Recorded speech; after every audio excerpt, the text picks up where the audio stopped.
बंगाल में, बांग्लादेश में नहीं, बंगाल में मारपीट हो रही है हिंदुओं के साथ और पूरा देश मौन बैठा हुआ है। क्यों बैठे हो मौन? प्रश्न करो। बांग्लादेश में जब हिंदू मारे गए थे तब भी मौन रह गए थे। अब वो उनकी हिम्मत इतनी हो गई, उन दुश्मनों ने अब बंगाल में भी पीटना प्रारंभ कर दिया है। तब क्या, तब जागो, मारेंगे वो। धर्मो रक्षति रक्षिता। कुमारी सनातनी के ऊपर अगर कोई हाथ उठाता है तो वो पूरे भारत के ऊपर हाथ उठाता है और पूरे भारतवंशियों को उसका विरोध करना चाहिए।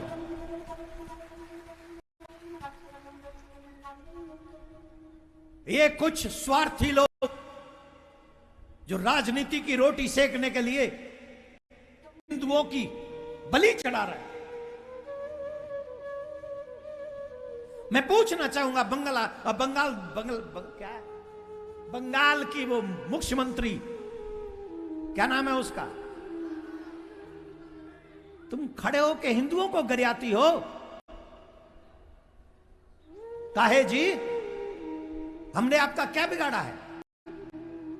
हम भी इस देश के नागरिक हैं, प्रत्येक हिंदू इस देश का नागरिक है, और एक भी नागरिक को आपके राज्य में अगर कष्ट होता है तो ये जिम्मेदारी तुम्हारी है माननीय, तुम्हें इसका जवाब देना पड़ेगा।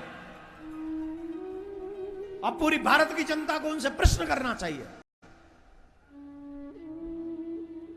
स्त्री होते हुए स्त्रियों पर अत्याचार नहीं दिखता आपको?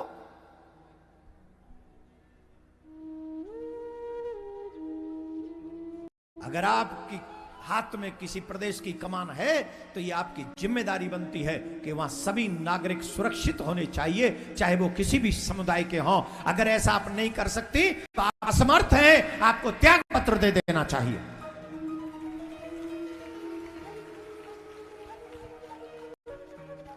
जोर से बोलना पड़ेगा, और जोर से बोलना पड़ेगा। और मेरा किसी से कोई जातीय विरोध नहीं है। पूरे विश्व में सनातनी कहीं भी रहे लेकिन वो सुरक्षित रहना चाहिए, क्योंकि सनातनी सबका भला चाहता है और सनातनियों का बुरा करने वाले बहुत हैं। इसलिए हम सब सनातनियों को एक स्वर में खड़े होकर भगवान श्री कृष्ण के बताए हुए मार्ग पर चलना चाहिए। हंते को हनिए, पाप दोष मत गिनिए।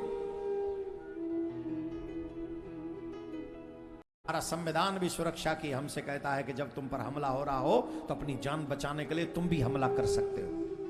ये राइट्स तो हमारे पास हैं। संविधान ने यह अधिकार दिया है हमें। किसी के बाप की औकात नहीं कि हमारे घर में आके आक्रमण करे वो। और हम सबको एक स्वर में एक साथ खड़े होकर, माता बहनों को भी निवेदन है, भाइयों से भी निवेदन है, अगर भगवान श्री राम की कथा सुनते हो तो भगवान राम से सीखो। इसी जगह से शस्त्र उठाया भगवान श्री राम ने, बक्सर से शस्त्र उठाकर हमारी स्वभाव की शिक्षा दी, उन्हें उचित दंड दिया। और जब तक आप सहनशील बने रहोगे तब तक तुम ऐसे ही भगाए जाओगे, ऐसे ही मारे जाओगे, ऐसे ही काटे जाओगे। अब ये तुम्हें डिसाइड करना है कि अब तुम्हें कटने के लिए तैयार होना है या आने वाली पीढ़ी को बचाने के लिए, लड़ने के लिए तैयार होना है। यह तुम्हारी जिम्मेदारी है, यह तुम्हारी सोच है, यह तुम्हारा डिसीजन है। क्या बोलना पड़ेगा? जोर से बोलना पड़ेगा, जोर से बोलना पड़ेगा। तो मैं आपसे आग्रह करता हूं, जैसे भगवान धर्म की रक्षा करने के लिए बार बार आते हैं, वैसे ही हमें भी धर्म की रक्षा के लिए बार बार अपनी आवाज बुलंद करनी चाहिए।